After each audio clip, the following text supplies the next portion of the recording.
یہ موسم بھی اپنے ساتھ بہت سی تہذیبیں اور بہت سے تہوار رکھتے ہیں. موسم کے ساتھ ہی ہندوستان میں تہوار بھی منائے جاتے ہیں. مومن کا ایک شعر دیکھیں، بس کے سارے برس روتا رہا غم میں تیرے، بس کے میں سارے برس روتا رہا غم میں تیرے، جیٹھ اور بیساکھ کا بھی چاند ساون ہو گیا. جیٹھ، بیساکھ، ساون، تینوں مہینوں کا یہ ہندی مہینوں کے نام ہے، اور کتنی خوبصورتی سے لگتا ہے مومن ہی اس کو استعمال کر سکتے تھے.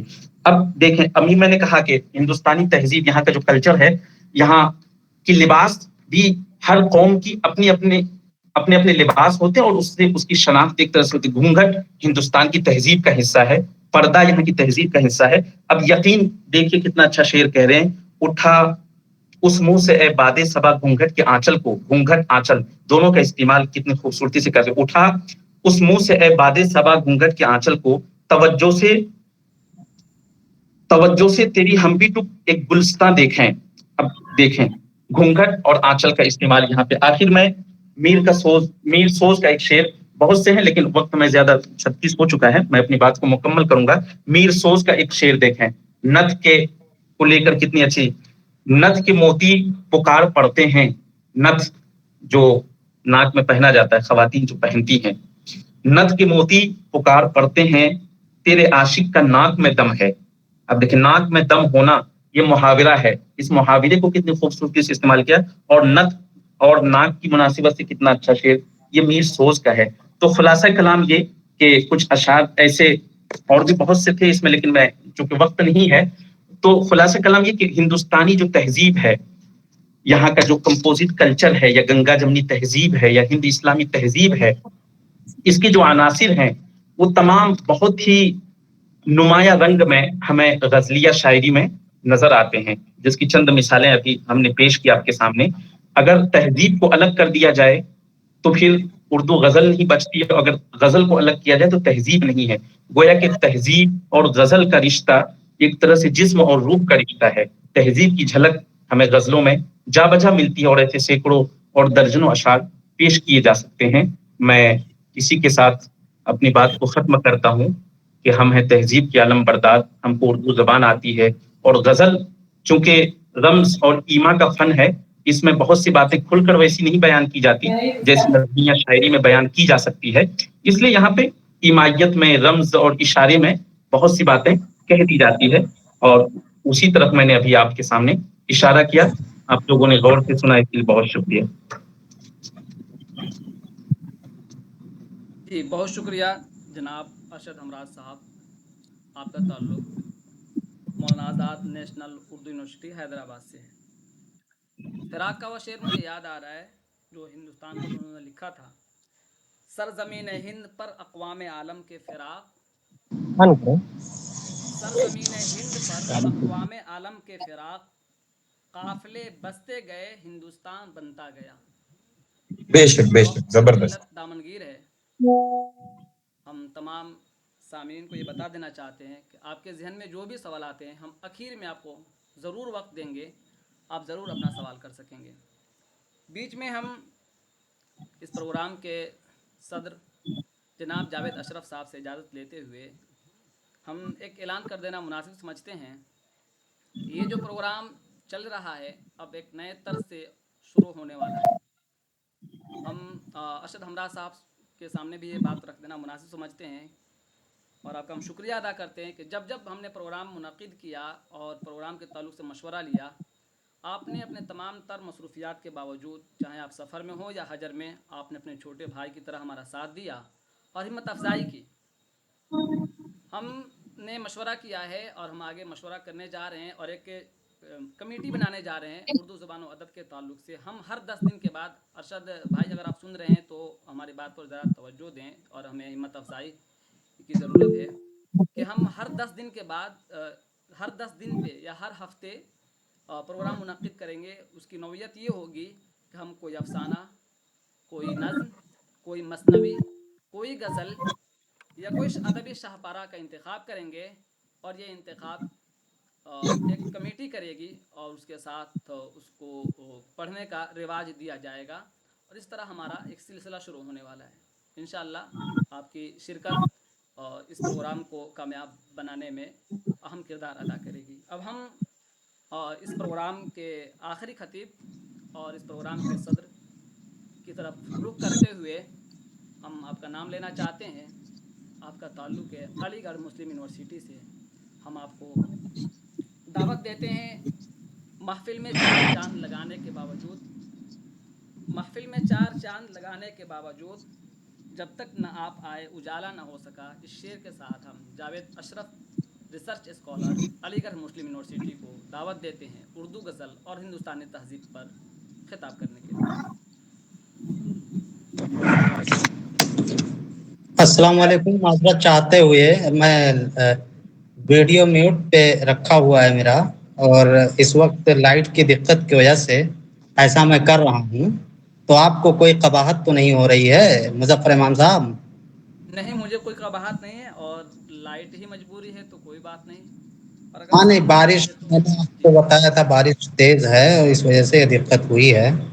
کوئی تو بات نہیں. معذرت کے ساتھ زندگی دی ہے تو جینے کا ہنر بھی دینا، پاؤں بخشے ہیں تو توفیق سفر بھی دینا، گفتگو تو نے سکھائی ہے کہ میں گونگا تھا، اب میں بولوں گا تو باتوں میں اثر بھی دینا. میں سب سے بہت اچھے، ماشاء اللہ، زبردست زبردست اشعار ہے.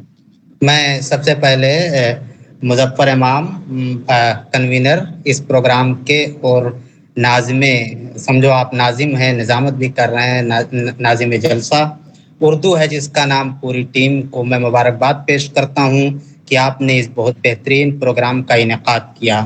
ساتھ ہی ایک خوبصورت موضوع کا بھی انتخاب کیا جو حالات حاضرہ کے اعتبار سے بھی کافی اہمیت کا حامل ہے. دوستو، تہذیب موضوع بہت وسیع ہے، اور چونکہ ہمیں تہذیب کے حوالے سے ہی بات کرنا ہے، اور وہ تہذیب جو اردو غزل میں جو تہذیب کو پیش کیا ہے ہمارے شاعروں نے، اسی کے ارد گرد ہمیں اپنی بات کو رکھنی ہے. تہذیب کا آغاز تب ہوا، ایک مفکر نے کہا ہے، نفسیاتی مفکر ہیں سگمنڈ فرائڈ نے کہا ہے کہ تہذیب کا آغاز تب ہوا جب کسی نے غصے میں آ کر پتھر کی جگہ لفظ سے وار کیا. یعنی ہم یہ خبر یا ہم لوگوں کو پتہ ہونی چاہیے کہ تہذیب اور زبان ایک دوسرے کو پورا کرتی ہیں، ایک دوسرے سے الگ نہیں ہیں. اردو غزل جو کہ خود اپنے آپ میں ایک تہذیب ہے، صرف اردو غزل کو اگر ہم سمجھیں، یا ابھی تک جو ہم تک بات پہنچائی گئی ہے، یا ہم سمجھ رہے ہیں کہ اس کو عاشقی کے موضوعات تک صرف یہ قید ہے، لیکن اردو غزل میں اب تک صرف تہذیب، غالب کو دیکھ لیجئے، غالب کی فکر دیکھ لیجئے، یا بدلتے ہوئے زمانے میں میر کی قنوتیت اور غنائیت دیکھیے، یا اس کے بعد آپ جوش کا انقلاب دیکھیے.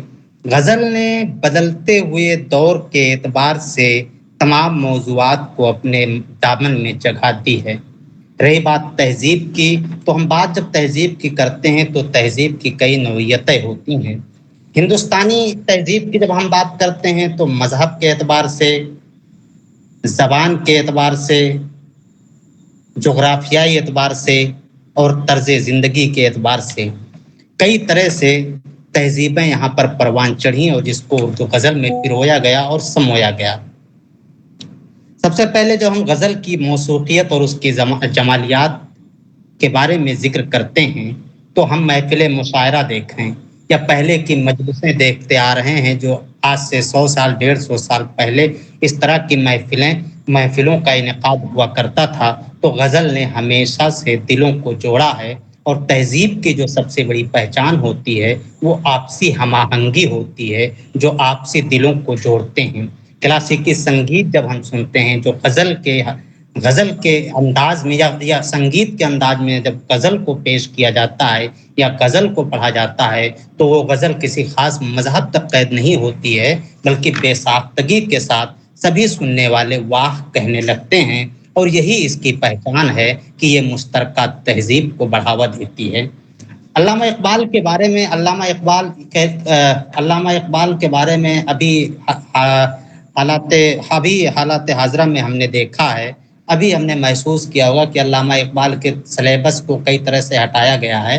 لیکن علامہ اقبال کے جب غزلوں کو ہم پڑھتے ہیں یا علامہ اقبال کا ایک بہت مشہور شعر ہے کہ ہے رام کے وجود پر ہندوستاں کو ناز، اہل نظر سمجھتے ہیں اس کو امام ہند.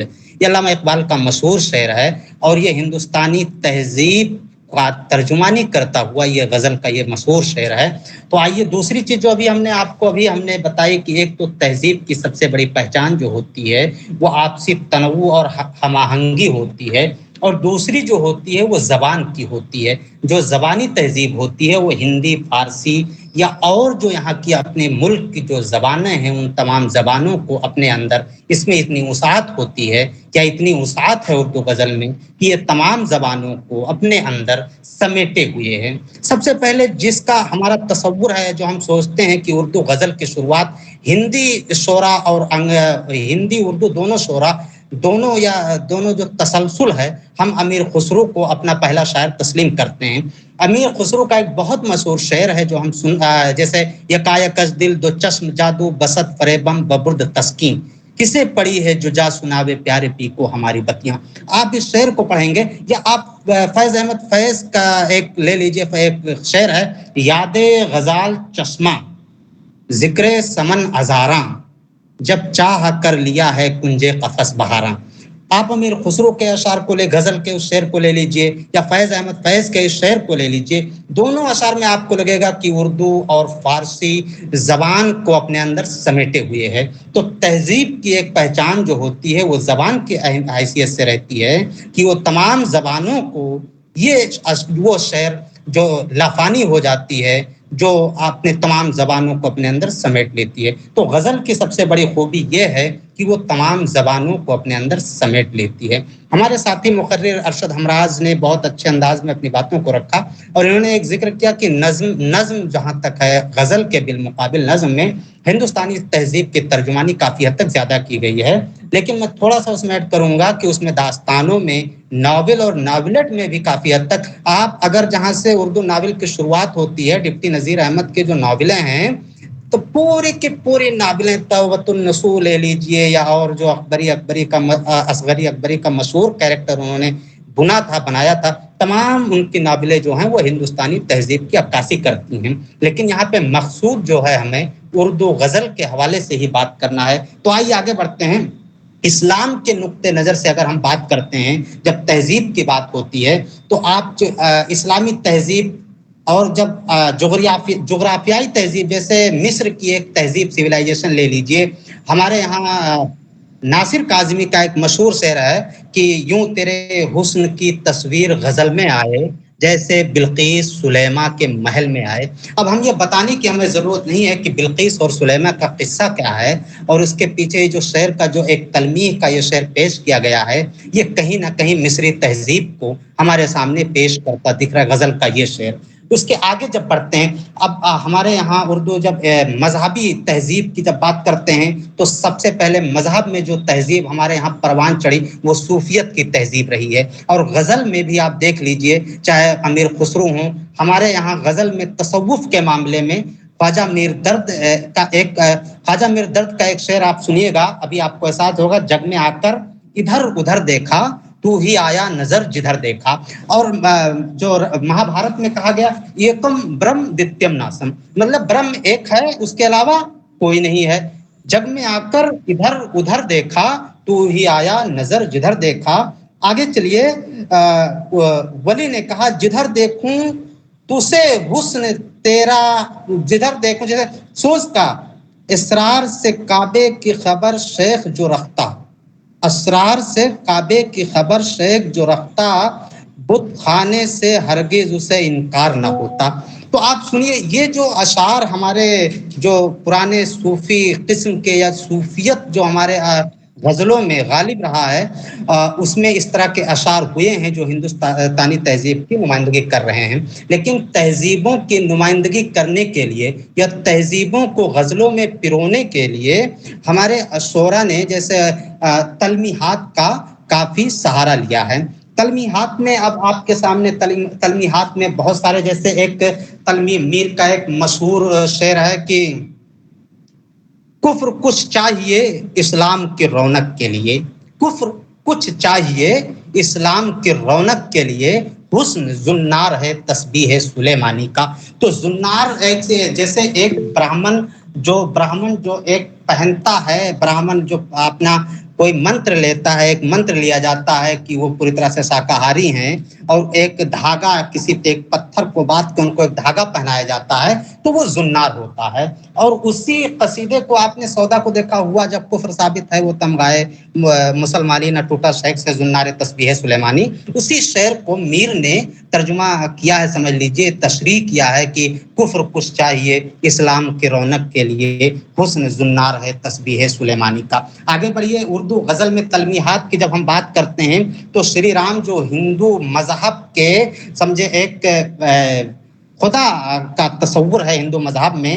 اور آپ سنیے گا ایک شعر میں آپ کے سامنے پیش کرتا ہوں کہ نین راون ہیں ارجن بال پلکے بھویں دھنک بھیم کی. اب دیکھیے، اگر ہم مہابھارت میں بھیم ہیں، ارجن ہیں اور راون ہیں، راون کا جو لنکا، آپ جب تمل ناڈو کی طرف جائیں گے تو راون کی وہاں پہ پوجا کی جاتی ہے، وہاں ان کی پوجا اور پرتش کی جاتی ہے، وہاں ان کی عبادت کی جاتی ہے. تو اس طرح سے یہ جو اردو غزل میں آپ دیکھیں گے اس طرح سے تلمیحات کا اشارہ، تلمیحات کو پیش کیا گیا ہے. آپ دیکھیں گے ایک اندر کو کہا گیا ہے، جو اندر لوک کا تصور ہندو مت میں ہے. اندر لوک کا تصور ہے کہ جو مرنے کے بعد لوگوں کی یہ خواہش ہوتی ہے کہ انہیں اندر لوک نصیب ہو جائے. تو اس کو ناسخ جو لکھنؤ کے مشہور شعرا میں ان کا ذکر ہوتا ہے، مشہور شاعر ہیں، کشتی لڑتے ہیں ہنسی سے پہلوان عشق، کشتی لڑتے ہیں ہنسی سے پہلوان عشق، ہم کو ناسخ راجہ اندر کا اکھاڑا چاہیے. تو اس طرح سے جو لوگوں کے میتھولوجی ہیں، لوگوں کے جو تصورات ہیں، جو مذہبی تصورات ہیں، غزل کے اشعار میں بہت ہی خوبصورتی کے ساتھ پیش کیا گیا ہے. سورج چاند، یہ سورج گرہن ہے، جیسے سورج ہے، سورج آریائی ایک تہذیب ہے، ایک سویلائزیشن ہے. آریہ ہمارے یہاں جس خدا کی پرستش کرتے تھے، جس خدا کو وہ مانتے تھے، وہ سوریہ تھا. وہ سور کی پوجا کرتے تھے، جو روشنی، حرارت اور گرمی کا خدا اسے تصور کرتے تھے آریہ. اس کو سورج کا بھی ہمارے یہاں استعارہ اور تلبیہ پیش کیا گیا ہے. عرفان صدیقی کا نیا شعر آپ کے سامنے میں کر گیا روشن ہمیں پھر سے کوئی بدرے منیر، ہم تو سمجھے تھے کہ سورج کو کہن لگنے لگا. یہ آپ کو عرفان صدیقی کا مشہور شعر ہے کہ سورج گرہن کا جو ایک تہذیب رہا ہے ہمارے آج کے 100 سال 150 سال 200 سال پہلے سے، اور ابھی تک سورج گرہن کا تصور ہے. تو اس طرح اردو غزل میں اس کو بھی بے باکی کے ساتھ اور خوبصورتی کے ساتھ پرویا گیا ہے. گنگا تو آج کل بھی دیکھ لیجئے، گنگا کا ایک استعارہ آپ کے سامنے ملے گا. گنگا یہ صرف ایک نہر نہیں، ایک دریا نہیں ہے، بلکہ لوگوں کا ایک تصور ہوتا ہے کہ گنگا میں نہانے سے وہ بخش دیے جائیں گے، ان کو نجات حاصل ہو جائے گی. گنگا کنارے 2 مشہور شہر کاشی بنارس اور ہریدوار جو اتراکھنڈ میں ہے، یہ جو مشہور شہر ہیں، یہاں لوگ جاتے ہیں اپنے بخشش کے لیے، یا جو لوگ موت ہونے کے بعد ان کی استھیوں کو یہاں پہ وسرجت کرنے کے لیے لے کر جاتے ہیں. تو اب ابھی آپ کے سامنے ایک شعر کو پڑھا گیا تھا، یہ آپ ارشد ہمراز نے کہ کوچے یار آئین کاشی ہے، جوگی دل وہاں کا باسی ہے. یہ ولی قلی قطب صاحب بتائیے، ان کے بارے میں کہا جاتا ہے کہ ہندوستانی تہذیب اور ہندوستانی ثقافت کا سب سے زیادہ جو جھلک آپ کو دیکھنے کو ملے گا وہ قلی قطب شاہ کے یہاں ملے گا. انہوں نے بہت ایسی ہندوستانی تہذیب کو اپنے غزلوں میں جگہ دی. عین کاشی، مطلب کاشی جو بنارس ایک جگہ ہے، اور بنارس جو گنگا کا ایک کنارہ ہے، وہاں پہ لوگ اپنی استھیوں کو جاتے ہیں. تو جوگی دل وہاں کا باسی ہے، یہ ہمارا دل بیراگ ہو گیا ہے اور وہاں حرکت کرنے لگتا ہے. تمہارے دل کے لیے، تمہارے مطلب محبت کو موضوع بنا کے ہندوستانی تہذیب کو اس خوبصورتی کے ساتھ پیش کر دینا، یہ غزل کا کمال ہوا کرتا تھا، اور یہی غزل کی خوبصورتی ہے. آگے آپ کو بہت ساری چیزیں، ہولی میں آپ کے ہولی جو ہمارے یہاں برج میں دھوم ہو رہی ہے کہ لیکن تجھ بغیر، برج میں دھوم ہو رہی ہے بولے لیکن تجھ بغیر، یہ گلال اڑتا نہیں بھڑکے ہے اب من میں آگ. یہ اپنے نذیر اکبر آبادی کا مشہور شعر ہے. انہوں نے تو ہندوستانی تہذیب کو پوری طرح سے ایک باڑھ سی لگا دی ہے اپنے نظموں میں، اپنی تحریروں میں. وہ جیتا اور جاگتا ہوا ایک استعارہ بن گئے ہیں نذیر اکبر آبادی ہندوستانی تہذیب و ثقافت کے. اب صرف تہذیب میں کہتا ہوں صرف مذہب تک نہیں ہوتی ہے، بلکہ اب دیکھیے آپ لکھنؤ تہذیب پہ جب ہم جاتے ہیں، لکھنؤ کی شہریت پہ جاتے ہیں، وہاں پہ رہنے والوں کی ذاتی زندگانی کا جب ہم جائزہ لیتے ہیں تو ایک سنیے گا، آپ کا آتش کا شعر ہے، ہر روز روز عید ہے، ہر شام سب برات سوتے ہیں ہاتھ گردنے مینا میں ڈال کے۔ اب سوچئے کہ گردنے مینا کیا ہے، سراہی کی وہ کون سی جام ہے جو لکھنؤ کی بساست، لکھنؤ کی خوشیاں، لکھنؤ کی نوابیت، وہاں کی خوشحالی، وہاں کی طرز زندگی اور وہاں کی شاہانہ طرز عمل کے بارے میں ایک غزل کے اس شعر سے آتش نے سب کچھ ثابت کر دیا ہے اور یہ ظاہر کر دیا ہے۔ اور اس کے بالمقابل چہرے پہ سارے شہر کے گردے ملال ہے، چہرے پہ سارے شہر کے گردے ملال ہے، جو دل کا حال ہے وہی دلی کا حال ہے۔ تو دلی کی جو بے کسی تھی کہ وہ ایک محبوبہ تھی جس بار وہ آیا لوٹا، اس چیز کا بھی ذکر غزل میں کیا جا رہا ہے۔ اور پھر لکھنؤ کی تہذیب، وہاں کی خوشیاں، وہاں کی خوشحال چیزیں اور طرز عمل، الگ بات ہے امراؤ جان ادا میں بھی وہ چیزیں ہمیں دیکھنے کو ملی ہیں، لیکن مقصود یہاں پہ ہمیں غزل کے بات کرنی ہے۔ تو ہر روز ہر سب برات ہے، ہر روز روز عید، سوتے ہیں ہاتھ گردنے مینا میں ڈال کے۔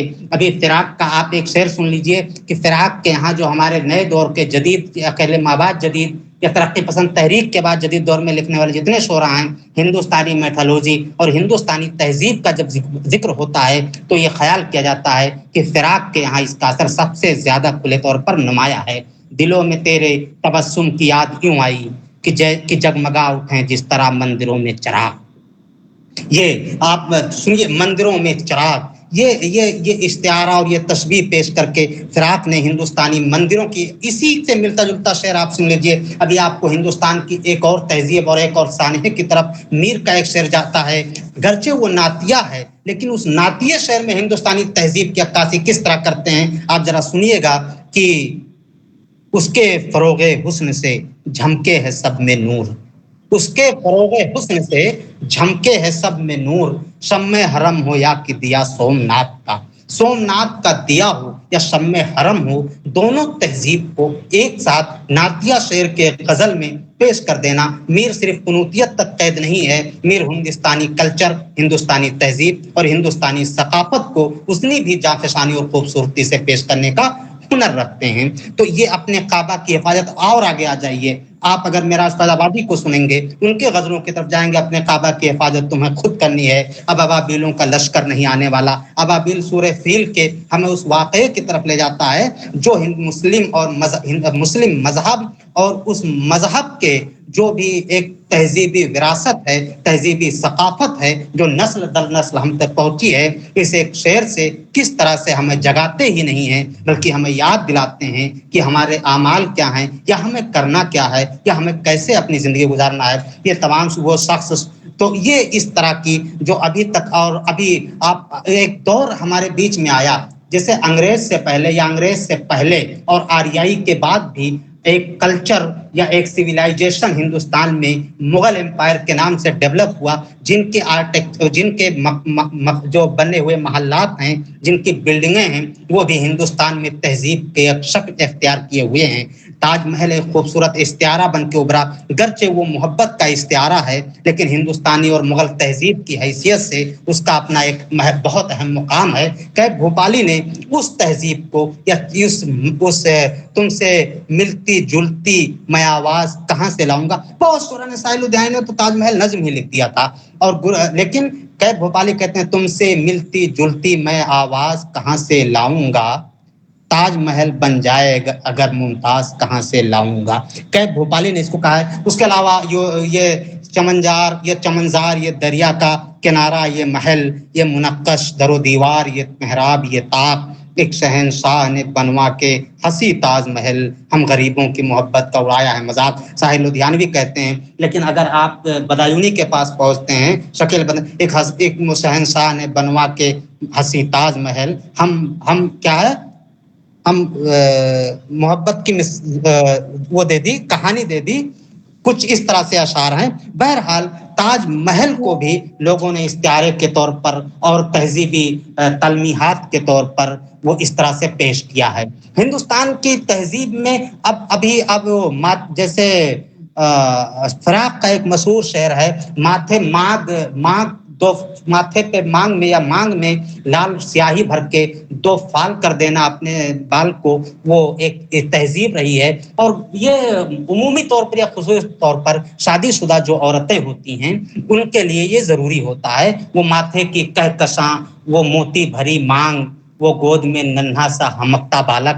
اس طرح سے اشعار انہوں نے کرچے وہ اور کسی لب و لہجے کے انداز میں اور کسی موضوعات کے حوالے سے انہوں نے پیش کیا ہو، لیکن ہندوستانی تہذیب کو نظر آ جائے جیسی کہ ہندوستان میں صورت. ایک شعر سن لیجئے گا، نظر آ جائے تو جیسے کہ ہندوستان میں صورت، کبو کاہے خلق ایسی ہوئی کنعان کی صورت. اب کنعان کی صورت آپ سمجھ سکتے ہیں کہ یوسف علیہ السلام کی خوبصورتی کا کس طرح سے ذکر یہاں پہ کیا جا رہا ہے. تو اس طرح کے بہت سارے اشعار اور بہت سارے خیالات اردو شاعری میں، لیلا عرب میں قیس مبارک رہے تجھے، دل کو ہمارے ہیں بتے ہندوستاں پسند. لیلا مجنوں کی کہانیاں اور قصے کس طرح سے بہت مشہور ہوئے، ڈرامے ہوئے، فلمیں بنی، اور وہ ایک کہانی کی شکل اس طرح سے ہندوستان ان کو اپنے یہاں غزل میں بھی اس کو پرویا گیا ہے. تو اس طرح سے یہ بہت ساری باتیں، مجھے لگ رہا ہے کہ 8:02 ہو چکے ہیں اور غالباً 7 سے 8 بجے تک پروگرام کا موضوع تھا، اور اس درمیان بھی مجھے اس خطاب کے علاوہ 2-3 منٹ میں صدارتی خطبہ بھی پیش کرنا ہے.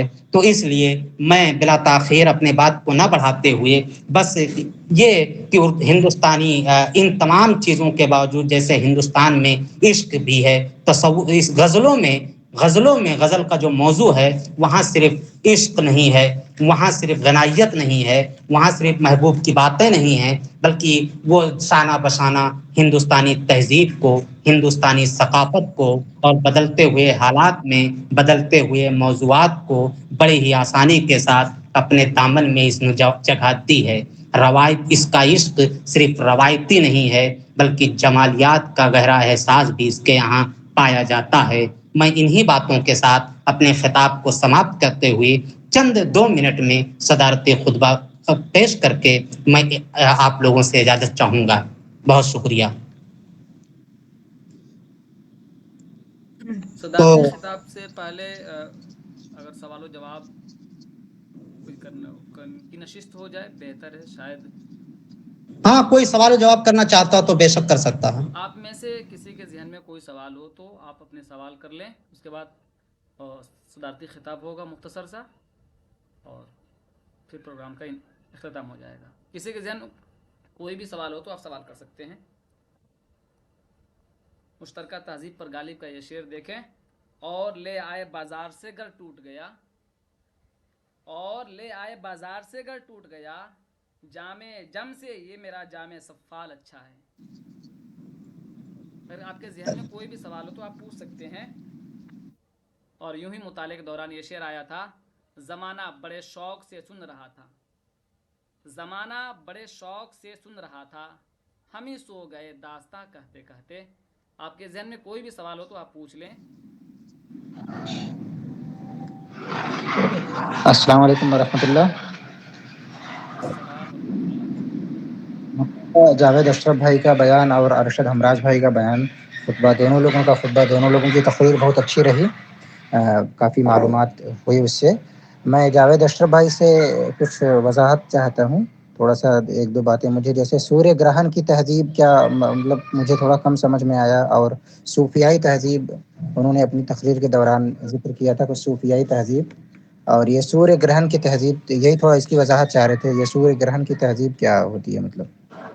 ہاں، وعلیکم السلام عامر صاحب. آپ سوریہ گرہن جیسے صوفیائی تہذیب، جیسے جو میں نے بات رکھی تھی آپ کے سامنے کہ جو تہذیبیں ہوتی ہیں، جو تہذیب ہے، تہذیب مذہبی بھی ہوتی ہے، اور مذہب میں صوفیت، جیسے خواجہ معین الدین چشتی ایک صوفی کی حیثیت سے اجمیر شریف میں آئے. وہ فرید گنج، بابا فرید گنج شکر کیا ہے، پنجاب میں آپ کا کافی وہ رہا ہے. اور پھر آپ خواجہ یہ اپنے امیر خسرو. تو میں جیسے صوفیت کچھ ہے